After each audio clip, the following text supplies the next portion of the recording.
Canada, from coast to coast. Hi and welcome to Canada. Bienvenue au Canada. That's right, today you're going to visit your northern neighbor, Canada. Before we set off on our exploration, let's start by saying that Canada is huge. Following the mighty St. Lawrence inland, just like the original explorers did, we'll arrive at Quebec City. Here you can still see the signs of its beginnings as the very first permanent settlement of New France back in the days of Samuel de Champlain. The historic section of the city is surrounded by stone walls or ramparts, which provided a strong defense in centuries past. This fortified citadel is a World Heritage Site, and the city's recent 400th birthday makes it one of the oldest cities in the New World.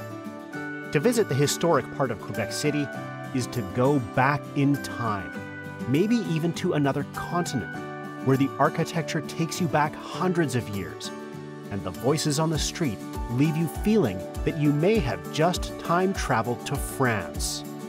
Inside the medieval walls are these narrow cobblestone streets, colorfully painted shop fronts, and a bustle of street artists, along with cafes and restaurants. Continuing our travels along the St. Lawrence, we'll run right into an island sitting in the middle of the river. This is the island and city of Montreal. Would you believe it's the second largest French-speaking city in the world after Paris?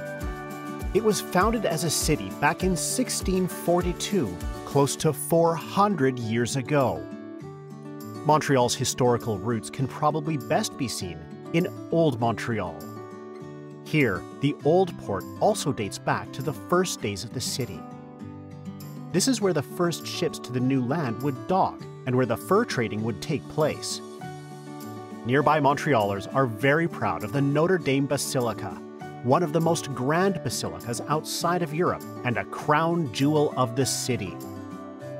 Its impressive exterior is only surpassed by its incredibly lavish interior. Just a few hours' drive away, we come to another of Canada's world-class cities, Toronto. With a population of 5.5 million, Toronto is Canada's largest city. It's also the fourth largest city in North America. Toronto is a center for commerce, manufacturing, communications, arts, and culture. Many of these businesses are housed in the dozens of skyscrapers that make up this fascinating cityscape. Like other world-class cities of its size, it has many art galleries, theaters, and museums, along with a vibrant culture.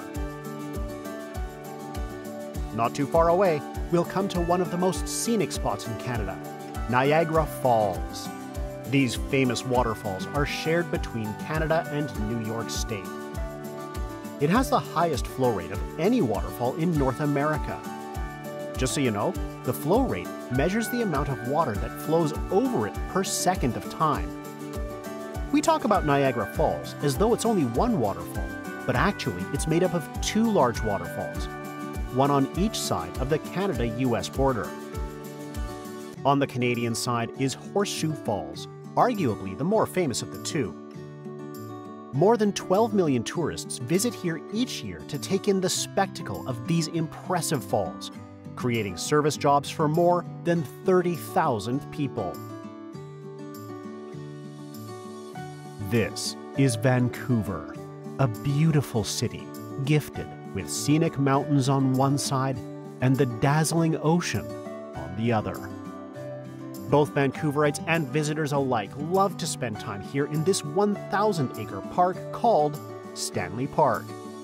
Here you can find an aquarium, many hiking trails, beaches, restaurants, giant old-growth trees, and this magnificent 6-mile walk called the Seawall that takes you on a full circle around the park and provides many great postcard landscapes along the way. Vancouver's handy coastal location and natural harbor has allowed it to become an important shipping port. From here, exports are being sent all over the world to many destinations, while imported goods land here to make their way across Canada. Cruise ships are also a familiar sight in Vancouver's port area, as they bring passengers back and forth to Alaska by the thousands. We've now traveled from the east to the west of Canada, but there's more, so it's time to head way up into the north. This is also the land of polar bears, one of the most majestic creatures on the planet. Did you know that polar bears can swim for long distances and for many hours to get from one ice floe to another? They've been known to travel 100 miles at a stretch. Not only are they covered in thick fur, they also have a layer of fat called blubber that helps insulate them from the near freezing water and the frosty air. Their large paws are specially adapted for swimming, helping them to paddle through the water. Climate change is the greatest threat to polar bears due to the many melting ice floes they depend on to get around and find food. I'm sure you'll agree that Mother Nature has been very kind to Canada. From the sandy beaches of the Atlantic coastline, beyond the sprawling grasslands of the Great Plains, across the rugged Rocky Mountains, to the dramatic coastline of the Pacific Ocean, and then all the way up to the frozen tundra of the northern region. There are so many landscapes to this vast country.